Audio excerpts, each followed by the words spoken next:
자, 우리 하나님의 말씀 이사야 44장 22절 말씀 함께 읽겠습니다. 시작. 내가 내 허물을 빽빽한 구름에 사라짐같이 내 죄를 안개에 사라짐같이 도말하였으니 너는 내게로 돌아오라. 내가 너를 구속하였음이니라. 아멘. 이사야 55장 7절 하나 더 읽어드리겠습니다. 악인은 그 길을, 불의한 자는 그 생각을 버리고 여호와께로 돌아오라. 그리하면 그가 긍휼히 여기시리라. 우리 하나님께로 나아오라. 그가 널리 용서하시리라. 아멘. 춥고도 긴 겨울은 가고 따뜻한 봄이었습니다. 이 춤추는 꽃들을 영상으로 함께 만나보시겠습니다.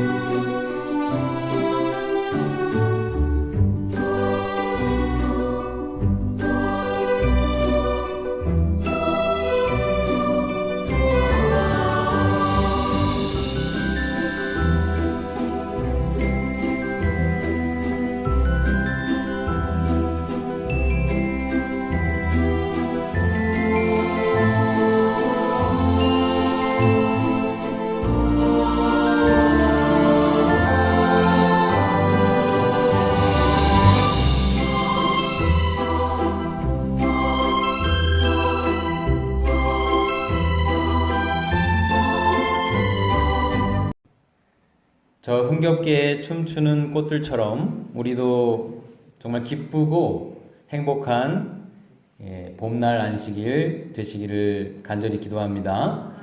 오늘은 지난주에 끝내지 못한 지옥에 관한 내용들을 좀 더 살펴보겠습니다. 몇 년 전 한 구도자에게 하나님의 말씀을 가르치는데 성경에 영원한 지옥은 없다고 말씀을 드렸습니다. 그러자 그분이 그래요? 그렇죠, 목사님. 영원한 지옥은 정말 없는 거죠? 하시면서 그분의 표정이 얼마나 행복하고 밝은 미소로 환해지던지 저는 그 표정을 아직도 잊을 수가 없습니다. 본인은 이 지옥 문제가 도무지 이해도 안 되고 은연중에 지옥이 너무 무서웠다는 거예요. 그런데 성경에 영원한 지옥은 없다라는 진리를 깨닫자 너무 행복해 하시는 겁니다. 오늘 이 말씀을 듣는 모든 분들 역시 그분처럼 하나님의 품성에 대한 어두운 오해가 거쳐지고 우리 마음에 하나님의 사랑으로 충만하고 또 마음의 기쁨과 평안이 흘러 넘치게 되기를 간절히 기도합니다. 지옥은 어디 있는가? 그리고 지옥은 언제 생기는가? 지옥은 누구를 위해 예비되었는가? 이런 질문들의 답들을 오늘 함께 찾아갈 것이고요. 특별히 예수님의 비유 중에 누가복음 16장에 기록된 부자와 나사로 이야기는 이 지옥에 대한 오해를 불러일으키는 매우 난해한 성경절입니다. 이 내용도 시간이 된다면 오늘 다루도록 노력해 보겠습니다. 이 지옥이라는 단어는 구약에는 없었고 신약에만 13번 기록되어 있다라고 말씀을 드렸고 지옥의 원어가 뭐였죠, 여러분? 게엔나라는 것이었죠. 흰놈의 골짜기라는 뜻이었다고 말씀을 드렸습니다. 지난주에 9개의 성경절을 함께 살펴보았고 이 영원 지옥설은 사실 영혼 불멸설에 그 기초를 두고 있다고 말씀을 드렸습니다. 이 성경은 이 죽음에 대해서 어떻게 가르치는지 좀 더 살펴보겠습니다. 요한복음 11장에 보면 예수님께서는 나사로가 죽었을 때 무엇라고 말씀하셨죠? 잠들었다라고 말씀을 하셨어요. 즉 성경은요 인간의 죽음을 잠으로 묘사하고 있습니다. 여러분, 그렇다면 구약에도 사망을 잠으로 표현한 성경절이 있을까요? 구약 성경에 시편 13편 3절에 보면 나의 눈을 밝히소서 두렵건대 내가 사망의 잠을 잘까 하오며 라고 기록되어 있어요. 시편 기자도 역시 죽음을 잠이라고 말하고 있지요. 그렇다면 왜 성경은 죽음을 잠이라고 말했을까요? 왜 그랬을까요? 그것은요, 죽음과 잠이 공통점들이 있기 때문에 그렇습니다. 먼저 잠잘 때 우리는 아무것도 모릅니다. 그렇죠?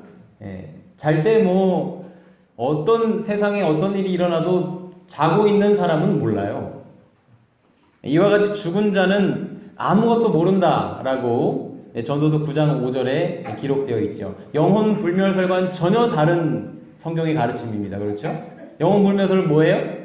죽어도 영혼은 살아서 천당 가거나 지옥 간다 뭐 이렇게 가르치는데 전혀 그렇지 않아요. 죽은 자는 아무것도 모릅니다. 잠자는 것과 같이. 두 번째, 잠은 반드시 깹니다. 맞습니까? 지성이 지우가 밤에 이제 피곤해서 잠자리에 들 때 저는 걱정하지 않습니다. 왜냐하면 그 다음날 깰 것을 알기 때문에, 믿기 때문이죠. 이와 마찬가지로 이 죽은 자들도 반드시 부활할 것이라고 요한복음 5장 29절에 예언되어 있어요. 선한 일을 행한 자는 생명의 부활로, 악한 일을 행한 자는 심판의 부활로 나오리라. 이렇게 기록되어 있어요. 여기서 이 생명의 부활이 첫째 부활이고요. 심판의 부활이 둘째 부활입니다. 그러니까 부활에는 두 종류가 있습니다. 첫째 부활과 둘째 부활. 즉 생명의 부활과 심판의 부활이 있어요. 이 생명의 부활은 예수님의 재림의 때에 이루어지고요. 심판의 부활은 언제 이루어집니까? 천년기 이후에 성취가 됩니다. 이것을 고린도전서 15장 51절에 이 첫째 부활이 다음과 같이 묘사되어 있어요. 함께 읽어보겠습니다. 시작. 보라, 내가 너희에게 비밀을 말하노니 우리가 다 잠잘 것이 아니요 마지막 나팔에 순식간에 홀연히 다 변화하리니 나팔 소리가 나매 죽은 자들이 썩지 아니할 것으로 다시 살고 우리도 변화하리라.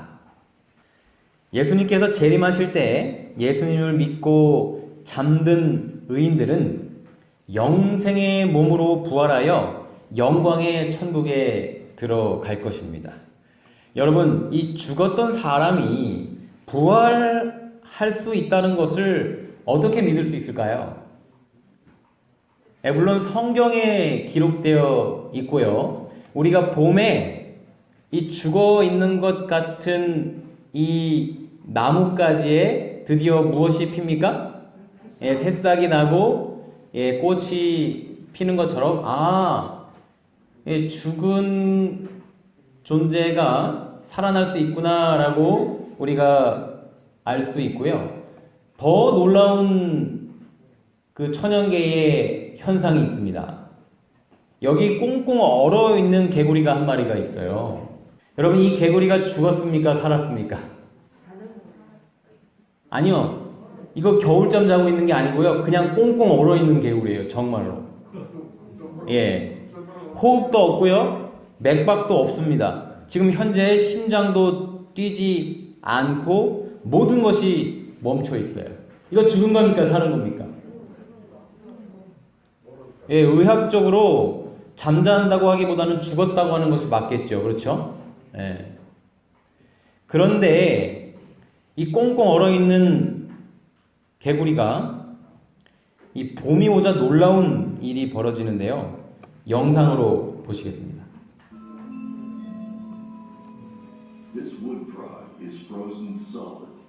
지금 얼어서 개구리가 고체화돼 있어요. 눈도 뭐 꽁꽁 얼어 있고요. 자, 이제 봄이 오는데 심장이 뛰기 시작합니다.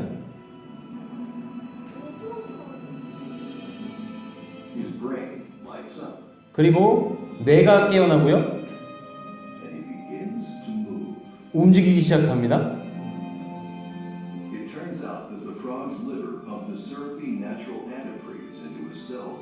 그리고 모든 것들이 다 깨어나고 드디어 어떻게 돼요? 살아서 나갑니다. 그것도 자그마치 8개월 동안 저렇게 얼어있던 상태에 있던 개구리가 지금 어떻게 됐어요? 살아났어요. 죽은 것이 살아날 수 있군요. 8개월 동안 꽁꽁 얼어있던 개구리라니까요. 모든 것이 멈춰 있었어요. 그런데 봄이 오니까 깨어나는 것입니다. 죽은 개구리가 다시 살아나는 것을 볼 때 우리는 죽은 의인들도 다시 부활할 수 있음을 넉넉히 믿을 수가 있는 것이죠.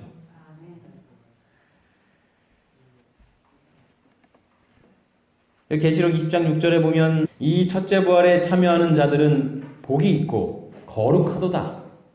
둘째 사망이 그들을 다스리는 권세가 없고, 여기 보니까 사망도 첫째 사망이 있고 둘째 사망이 있네요. 그렇죠?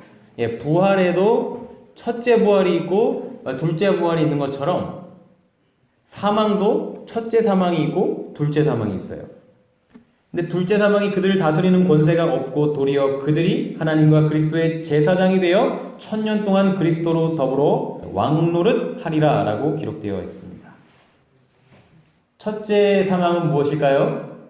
첫째 사망은 우리가 보는 것 같은 인간의 일반적인 죽음을 말합니다. 그러면 여러분 둘째 사망은 뭐죠? 둘째 사망. 계시록 20장 14절 15절에는 사망과 음부도 불못에 던지우니 이것은 둘째 사망 곧 불못이라. 이 둘째 사망을 불못이라고 하네요. 그런데 그 불못에 뭐까지요? 사망과 음부도 불못에 던져진대요. 누구든지 생명책에 기록되지 못한 자는 불못에 던지우더라. 여기서 이 음부는요, 하데스라는 원어인데요, 죽은 자의 거처를 의미합니다. 여러분, 죽은 자의 거처가 어디에 있죠? 무덤이죠.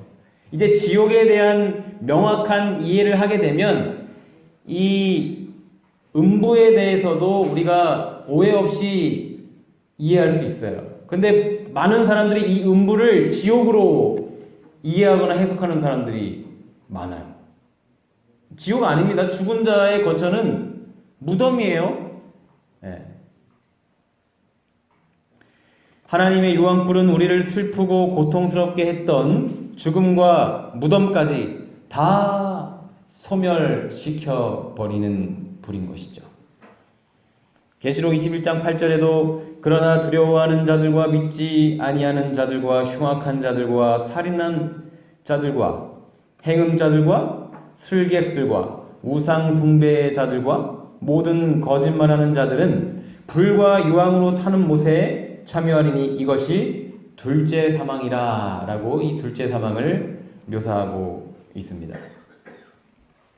그러니까 예수님의 사랑을 끝까지 거절하고 사탄에게 복종했던 악인들은 결국 어떻게 되는 겁니까? 영원한 지옥에 고문당하는 것이 아니라 둘째 사망, 즉 영원한 멸망을 당하게 되는 것입니다. 첫째 사망은 일시적인 죽음이기에 성경은 그것을 잠으로 묘사했던 것이고요. 그러니까 하나님의 심판의 불은요, 사실 무서운 불이 아니라 지구와 온 우주를 새롭게 하는 불이에요. 여러분, 우리는 일반적으로 이 산불을 이 부정적인 것으로만 생각하는 경우가 많습니다.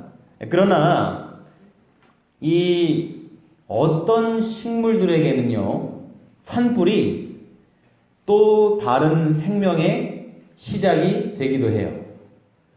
영상으로 함께 보시겠습니다. 불이 나기만을 기다린 식물도 있습니다.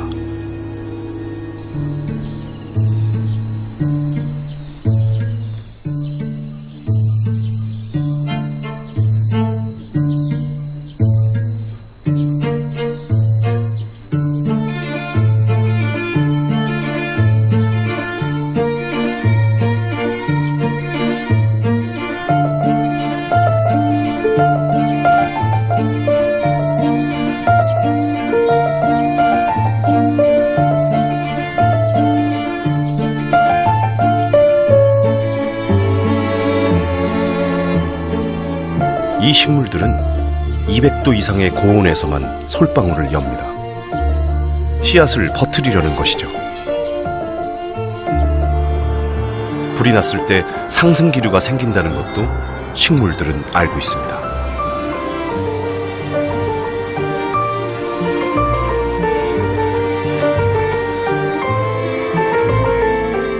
그래서 씨앗에 날개를 달아두었죠.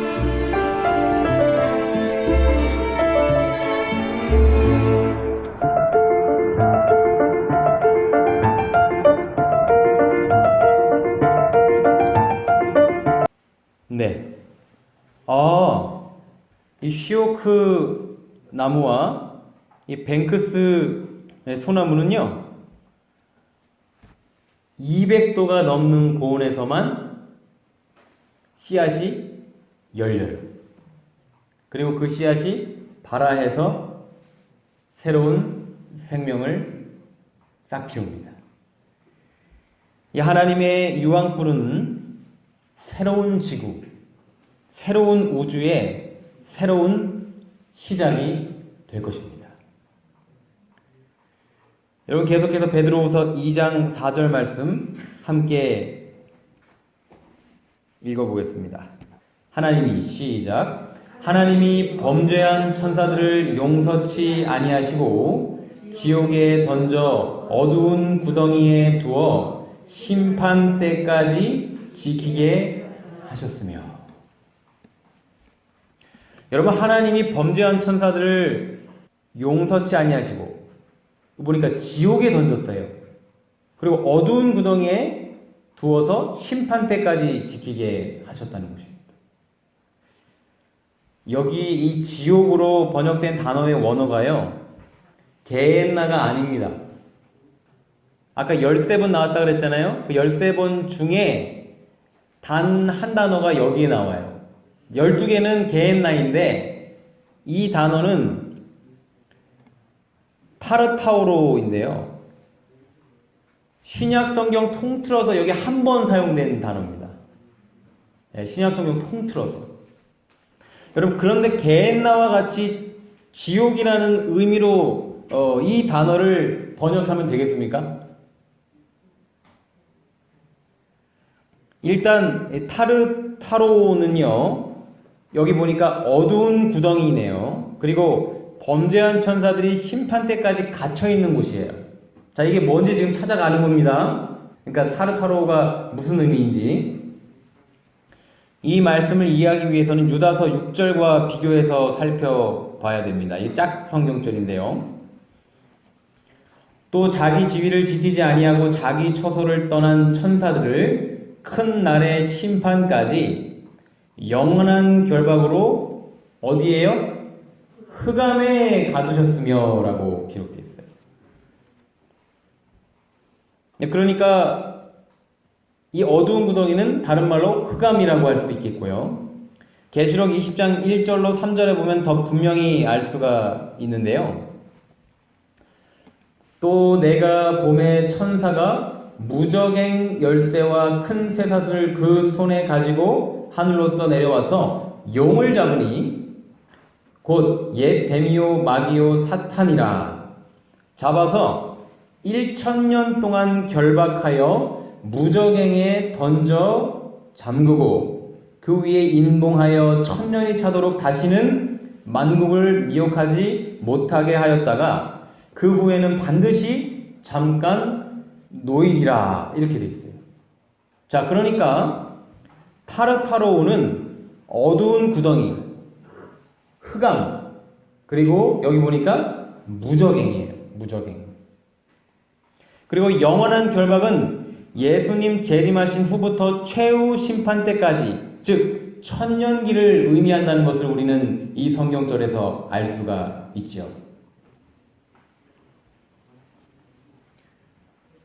계시록 20장 7절로 9절 함께 읽어볼까요? 시작. 천년이 차매 사탄이 그 옥에서 놓여 나와서 땅의 사방 백성 곧 곡과 마곡을 미혹하고 모아 싸움을 붙이리니 그 수가 바다 모래 같으리라. 저희가 지면에 널리 퍼져 성도들의 진과 사랑하시는 성을 두름에 하늘에서 불이 내려와 저희를 소멸하고. 네.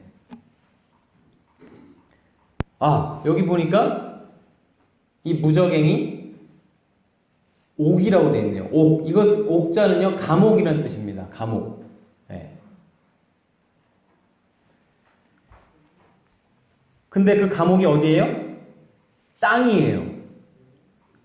지면이에요. 자, 정리하면요. 이 타르타로오는요, 어두운 구덩이, 흑암, 무적행인데 그곳은 다름 아닌 이 땅이라고. 지옥은 예수님과 의인들이 떠나 천년 동안 폐허로 변해버릴 이 땅을 의미하는 것이었습니다. 그러니까 예수님이 안 계신 곳이 곧 지옥이라는 뜻이에요. 도표로 좀 보면서 이 내용은 정리를 해드리겠습니다. 예수님께서 재림하실 때 의인들은요, 첫째 부활에 참여하고 악인들은 첫째 사망의 잠으로 들어가게 됩니다. 예수님께서는 의인들과 함께 하늘로 승천하시고 사탄과 악한 천사들은 이 지옥, 즉 지구 감옥에 이 땅에 천년 동안 결박되어 최후 심판까지 있게 돼요. 의인들은 천년 동안 하늘에서 예수님과 왕노릇하다가 천년기가 차면 새 예루살렘과 함께 이 땅에 다시 내려옵니다. 그때 악인들은 심판을 받기 위해 둘째 부활로 나오고 잠깐 놓인 사탄과 새 예루살렘을 공격하지만 유황불로 둘째 사망, 즉 영원한 멸망을 당하게 되는 거예요.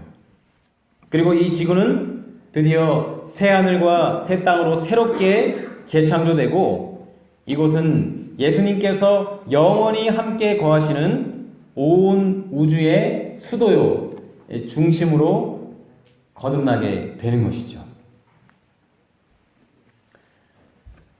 여러분, 그러면 이 게헨나 유황불은요, 누구를 위해 예비된 불일까요? 무엇을 태우기 위해 예비된 불이죠? 예, 여러분, 이 질문은 정말 중요한 질문입니다. 죄인들을 멸망시키기 위해서 하나님께서 이 불을 준비하셨을까요? 예. 마태복음 25장에 보면 양과 염소의 비유가 나오는데요. 오른편 양은 의인들을, 왼편 염소는 악인들을 의미합니다. 예수님께서는 의인들에게는 영광의 천국을 상속하라고 말씀하시고 악인들에게 다음과 같이 말씀하세요. 또 왼편에 있는 자들에게 이르시되 저주를 받은 자들아 나를 떠나 마귀와 그 사자들을 위하여 예비된 영영한 불에 들어가라. 아, 그러니까 여러분, 이 게헨나 불못은 누구를 위해 예비된 것입니까? 마귀와 그 사자들이에요. 악인들이 아닙니다. 죄인들을 멸망시키기 위해 준비하신 불이 아니라니까요.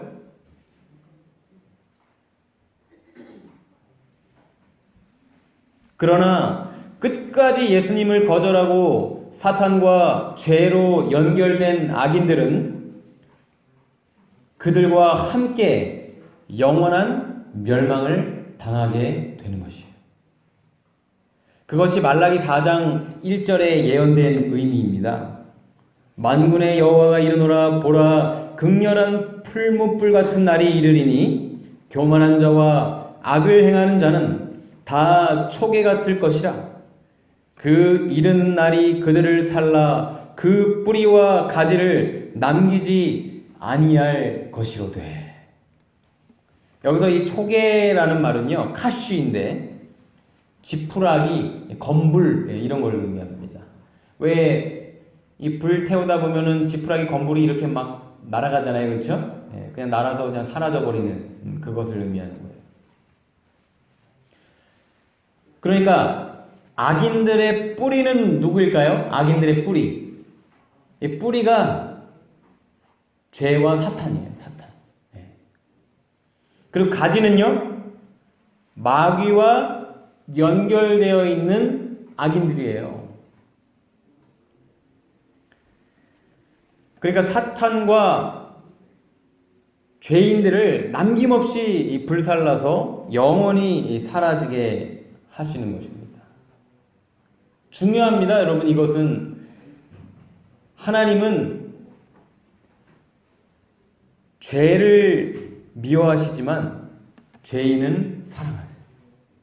하나님께서는 죄인은 사랑하시지만 죄는 미워하십니다. 그분은 죄를 소멸하시는 분이에요.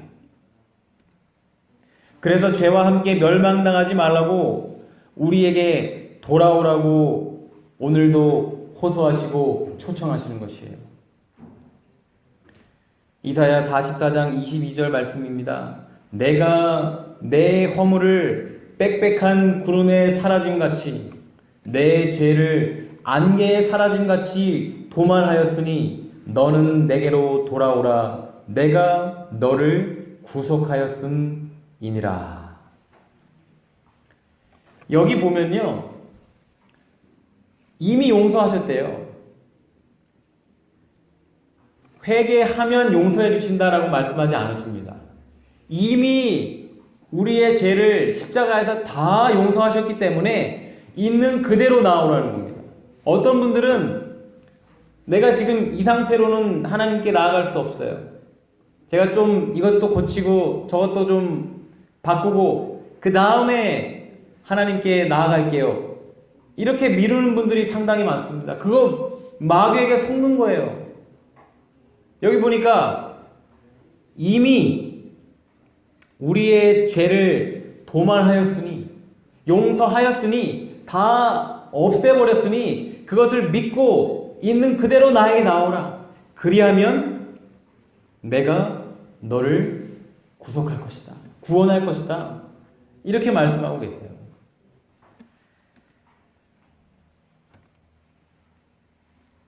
오늘 이 시간 주님께로 돌아가게 되시는 저와 여러분 되시기를 정말 간절히 기도합니다. 그러나 예수님이라는 이 방주에 믿음으로 타라는 이 자비의 초청은 곧 끝날 거예요. 마침내 은혜의 시기는 맞춰질 것입니다.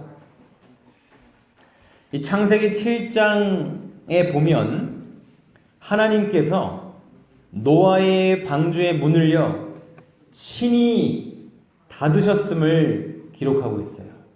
노아의 방주의 문을 누가 닫으셨다고요? 노아가 닫지 않았어요. 하나님께서 친히 닫으셨어요. 그런데 저는 이 말씀을 묘사한 부조와 선지자 말씀을 묵상하면서 어쩔 수 없이 문을 닫으셨던 그 하나님의 애절한 사랑을 깨닫고 또 느끼고 깊이 감동하게 되었습니다. 그 표현이 이렇게 돼 있어요. 방주 안에 들어간 사람들이 닫을 수 없는 육중한 문이 눈에 보이지 않는 손에 의하여 천천히 닫혔다. 어떻게 닫혔다고요? 천천히 닫혔다. 천천히. 이 구원의 초청을 끝까지 거절한 죄인들을 끝까지 기다리시는 그 애절한 하나님의 그 사랑이 느껴지지 않으십니까? 한 사람이라도 더 오지 않을까 기다리시면서 방주의 문을 천천히 닫으셨어요.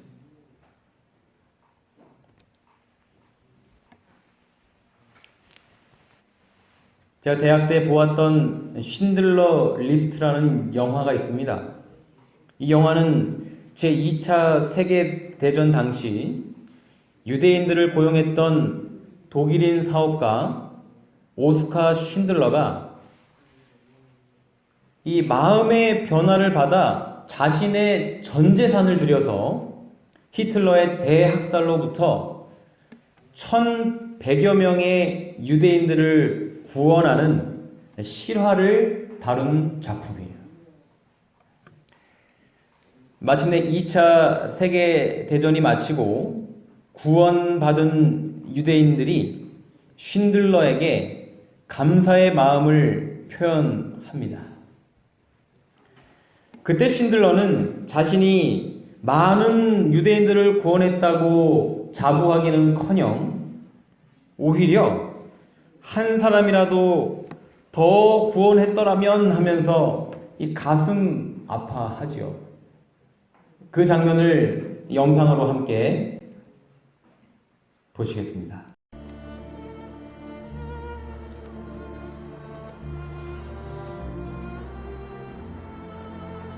It's Hebrew from the Talmud. It says, "Whoever saves one life saves the world entire."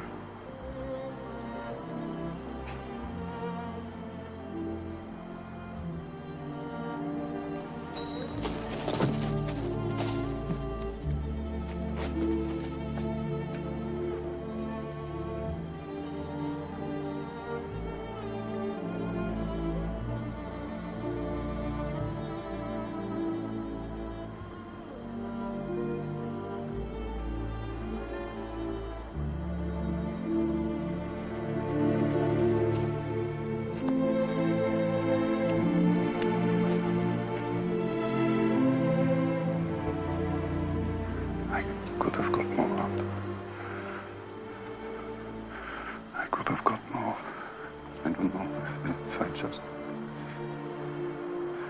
I could have got more. Oscar, there are 1,100 people who are alive because of you. Look at them. If I'd made more money.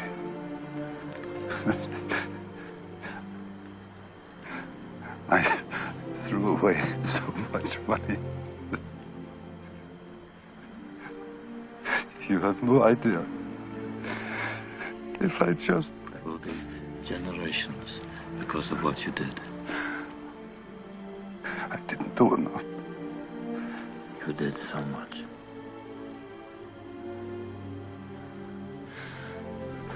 This car. Kurt would have bought this car. Why did I keep the car? 10 people right there. 10 people. 10 more people. This pin. 2 people. This is gold. 2 more people. You would have given me 2 for it. At least 1. You would have given me 1. 1 more. 1 more person. A person stand for this. I could have got 1 more person. And I didn't. And I didn't.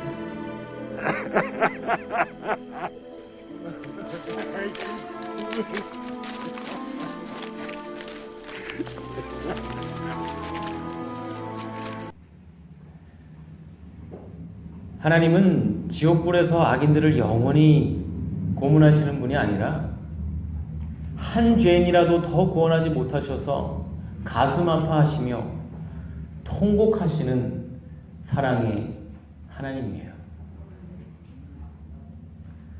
하나님께서 적어도 우리 때문에 가슴 아픈 눈물 흘리지 않으시기를 간절히 바랍니다. 에스겔 33장 11절 주 여호와의 말씀에 나의 삶을 두고 맹세하노니 나는 악인의 죽는 것을 기뻐하지 아니하고 악인이 그 길에서 돌이켜 떠나서 사는 것을 기뻐하노라. 이스라엘 족속아 돌이키고 돌이키라. 너희 악한 길에서 떠나라. 어찌 죽고자 하느냐 하셨다 하라.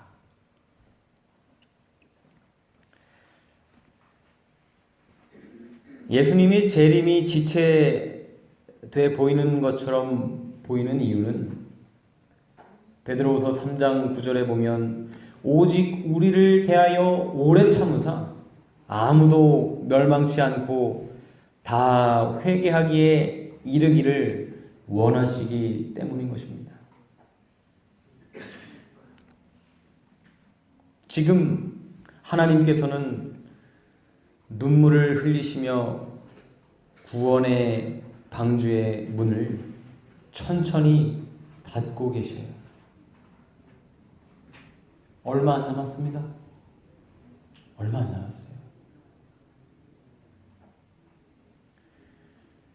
이사야 55장 7절의 말씀처럼 악인은 그 길을 불의한 자는 그 생각을 버리고 여호와께로 돌아오라.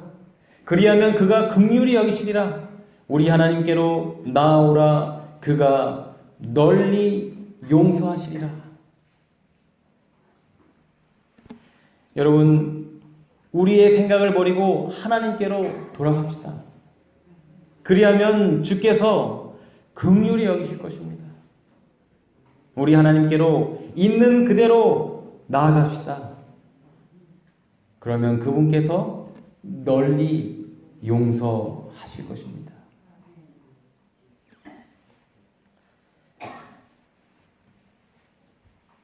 이 누가복음 16장에 지옥에 대한 오해의 소지가 있는 그 부자와 나사로의 비유는 오늘 시간과 또 흐름상 오늘 다루지 않고요. 다음에 기회가 될 때 말씀드리도록 하겠습니다.